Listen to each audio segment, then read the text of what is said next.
Кайрадан сиздер менен мен Тынчтыкбек Жоротеген.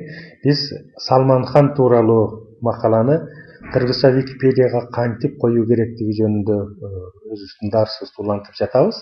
Эми мына категория деген жактан кыргызчага мисалы үчүн ар бир тилдеги Википедиянын өздөрүнүн жүктөрү ар башкача болот. Биз алардын баардыгын кайталай албайбыз. Ошон үчүн биз өзүбүздүн оригиналдуу талаптарыбызды дагы коюшубуз керек. Кыргызчага адатта көбүрөөк коюлуп жүргөндөрдүн бири кайсыл? Мисалы үчүн ал ошо кишинин өмүрү менен байланыштуу маалымат болушу мүмкүн. Кайсы жылы туулганын да өзүнчө көрсөтүп коелук. Мына бул жерде англисчесинде эмне деп көрсөтүлгөн экен? Эмнегедир ошо англисчесинде бияктан эч бир нерсени көргөн жокмун. Демек биз кошумча таап туруп кое алабыз, анын өмүр баянын жөнүндө көрүң. Биякта каякта туулгандыгы жөнүндө көрсөтүлгөндө жерин гана көрсөтүп коюп, жылын көрсөтпөптүр. Ушул сыяктуу кээ бир деталдар болот. Демек англис тилинде да бүт баары камтылды деп айта албайбыз. Кээде ушундай болот. Мисалы үчүн мажардын бир окумуштуусу жөнүндө маалыматты таап атканда англисчеси өп жабы экен. Биз ошо мажар тилиндегисин бир кесиптешибиз которуп берип кеңирээк маалымат алганбыз да. Бул сыяктуу маалыматтарды демек Википедиянын баардык тилдериндегилерден алып туруш керек. Эми биз кайрадан жана категория дегенге бул мындай айтканда эмнени түшүндүрөт? Биз бир макаланы бир нече багытта ачып үйрөнүшүбүз керек. Мисалы үчүн Чыңгыз Айтматов дегенде биз аны жазуучу катары эмес, жазуучу катары гана эмес, башка параметрден журналист катары карай алабыз. Айыл чарба институтун бүткөн бүтүрүүчү катары карай алабыз, дипломат, элчи катары карай алабыз, депутат катары карай алабыз. СССРдин соңку учурунда ага киши элчи болуп калды, СССРдин элчилери деп туруп көрсөтсөк болот, Кыргызстандын элчилери деген категориядан иликтесек болот. Ушул сыяктуу бир нече категориядан карайбыз. Мисалы үчүн Ысык көл форумунун негиздөөчүсү катары Ысык көл форуму деген өзүнчө категориядан Шекер айылынан деп аны дагы өзүнчө кылып киргизсек болот. Иши кылып бир нече тармактан бир эле инсан жөнүндө маалымат табуу үчүн демек ушундай көптөгөн түркүмдөрдү түзүшүбүз керек да.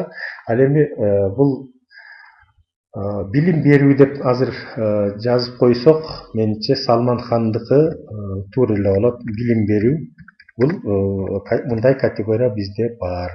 Билим берүү деп жазып коебуз. Андан тышкары бул маданиятка да кирет. Маданият деп коебуз. Дагы бул технологияга да кирет. Себеби интернеттин технологиясын колдонуу аркылуу ушундай таалим берип жатат. Андан тышкары Америка Кошмо Штаттарынан экен АКШ деген категория, дүйнө деген категорияны коюп коебуз. Дүйнө. Анан дагы бир агартуучу деген бул улуу сөз. Бияктан агартуучулар дегенге коюп коебуз дүйнө боюнча. Мына ушундай бир нече категория менен бул жерде эгерде болочокто дагы бир категорияларды ойлоп тапсак, жазып алып туруп аны кошо берсек болот. Мисалы үчүн теги Бангладештен экен, маселен биз Азия деп коелук. Андан тышкары бизде кыргызча Википедияда да кызыктуу категориялар бар. Ошолордун экөөнүн да бияка кошуп коеюн. Көрдүңүздөрбү? Азия дегенди эки жолу бияка жармаштырып жазып койдум, анан кыргызчасын алмаштырып коем. Мисалы үчүн бизде инсандар деген өзүнчө бир түрмөк бар. Андан тышкары персоналия деген түрмөк бар экен. Мисалы үчүн кишилер эле деп ушундай ачып койсо болмок эле. Ушундай ачылып калган экен, ошо бирок бул боюнча да көп кишилерди тапсак болот. Биз азырынча категориялардын санын ушу менен гана чектей туралык. Эми макаланы тигил жака жарыялаардан мурун дагы бир нерсени силерге көрсөтөйүн. Кайсы тилдерде бул макала жарыяланды? Ошол тилдерди дагы биз кыргызча материалдан көрсөтүп коюшубуз керек. Мына өткөндө сиздерге айта кеткем, мына голландиялык, испан жана башка тилдерде бар экен деп. Ушул материалдарды өзүбүзгө да көрсөтүш үчүн мен англисче өзүбүз которуп аткан жанагы материалдан эдиттегенди, редакциялоо дегенди бастым. Азыр ачылат, бираздан кийин эсептеп атат азыр,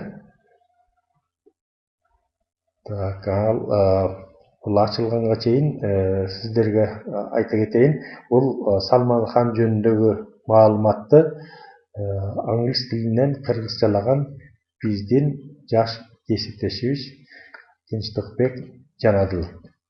Биз ал кишиге чоң ыраазычылык билдиребиз. Мына англисчесинде мына категория дегендердин баары жазылган экен. Ага чейинкилерине биз тийбейли дагы, биз жалаң тил жазылган маалыматтарды алалык. Мына могу жерден ар деген бул арабча деген сөз, быны деген бенгал тилинде жана башка тилдерде ушул бөлүгүн мындай көчүрүп алдык. Көчүрүп алдык дагы Ctrl C дегенди бассак көчүп калды. Бул жакка келип туруп кайра жабыштырып коюш керек. Ошон үчүн мына форматталбаган текст катары мындай жабыштырып атабыз. Мына баары түшүп калды. Бирок бир маселе боюнча мен сиздерге кайра түшүндүрүп айтышым керек.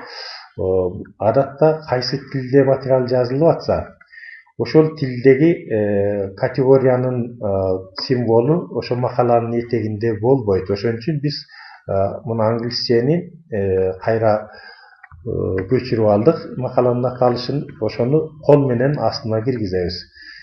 Англисче English деп өзүңүздөр жакшы билесиздер. Анын коду демек испан тилиникине караганда эртерээк келет экен. Ошондо N деп туруп анан кош чекит кылып койсок, бул англис тилиники болуп калат. Ошого жанагы макаланын аталышы кандай эле так ошонун өзүн жабыштырып коюшубуз керек. Ошондо англис тилиндеги макалада да кыргызчабыз чыгып калат. Ар бир орун калбашы керек. Ошо баягы тиешелүү орундарды карап жоюп койдук. Эми кийинкиге жардам катары өзүбүзгө да бир мындай үй тапшырмасын аткарып алалык. Мисалы үчүн кыргызча мындай кыргызчаны KY менен жазып жүрүшөт. Ушундай категорияны даярдап коебуз. Муну өзүбүз башка тилдегилер көрсүн үчүн ошол тилдегилерге апарып туруп көрсөтөбүз. Анан ага теманы кандай кылып жаздык элек, так ушундай кылып туруп коебуз. Мисалы үчүн хан Салман мугалим десек да болот, агартуучу десек кандай болот? Кандай десең? Агартуучу деп кайра оңдоп койсок болобу? Ушул жагын да ойлоп көргүлө. Аны кийин ошо теманы кандай оңдош керектигин мен көрсөтүп айтып берем. Азыр форматталбаган текст кылып, мына кыргызчасынын категориясын да коюп койдук. Ушунун баардыгын улам сактап коюп турушубуз керек. Болбосо жоголуп калса эмгегибиз талаага кетет да. Эми адабият тизмеси деген сөз. Ошо бияктан кайра эле англисчесине барабыз дагы. Англисчесинен баардык адабиятты көрсөтпөсөк дагы символдук түрдө кээ бир гана нерселерин, кээ бир китептерин көрсөтүп коелу, таптакыр бош калбасын дегендей. Анан кийин сиздер өзүңүздөр кошуп дагы жаза аласыздар да. Мисалы үчүн мына бул материалды кошуп койдук. Азыр бир китептин бир үлгүсү катары, бир жарыяланган материалдын үлгүсү катары бирөөнү гана мындай форматталбаган текст деп туруп көрсөтүп кошуп койдук. Андан тышкары берки интернеттеги шилтемелер деген бар экен. Ошол жакка дагы сөзсүз түрдө бир материалдарды мына киргизиш керек. Алардын бири мисалы үчүн external link деп турат. Ошо Хан академиясынын өзүнүн интернет барагы экен. Ошону мындай жаңы илгичке илип коебуз. Көрдүңүздөрбү? Жаңы илгичке илип аткан учурда эле биякты мындай көчүрүп алсак болот. Ошону жанагы Word документинде дагы мындай форматталбаган түрүндө ушундай жабыштырып коебуз. Мунун да көп усулдары бар. Азырынча ушулар менен чектелип туралык. Демек, эч бир темача бизде бош калган жок. Эми ушунун баардыгын биз кайра чогултуп, өзүбүз баштап жаткан макалаларга алып барабыз. Ушунун баарын жазып атканда, мына тилдерин баарын көрсөттүк. Тек гана мен кыргызча дегенин азыр калтырып коем. Мен control copy деп басып атам.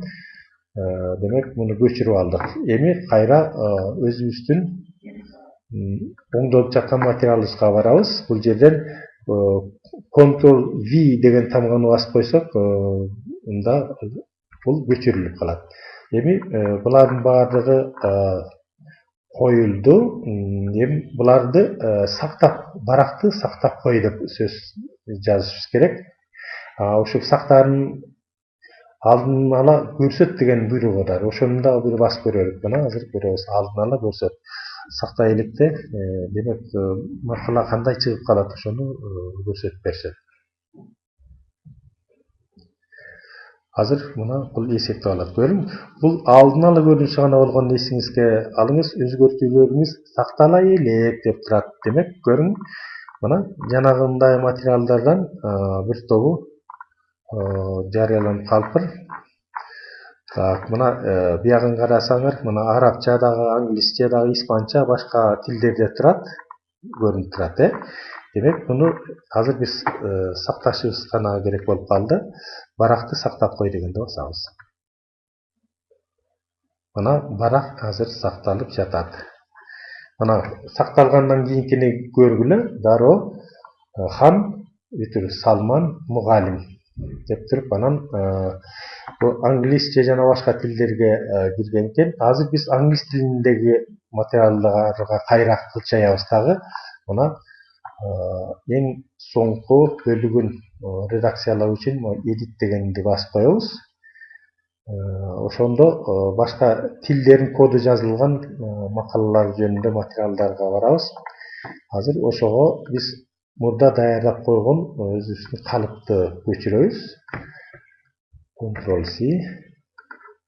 Анан бияктан Ctrl V деп туруп, аны дагы жөн баспай, алфавиттик тартипте англисче кайсы жерде келиш керек. Мына корей тилинен кийин келип атат көрөк, кыргыздыкы. Азырынча казак тилине которулуп эле экен. Мына ушуну сактап коебуз. Азыр сакталып жатат.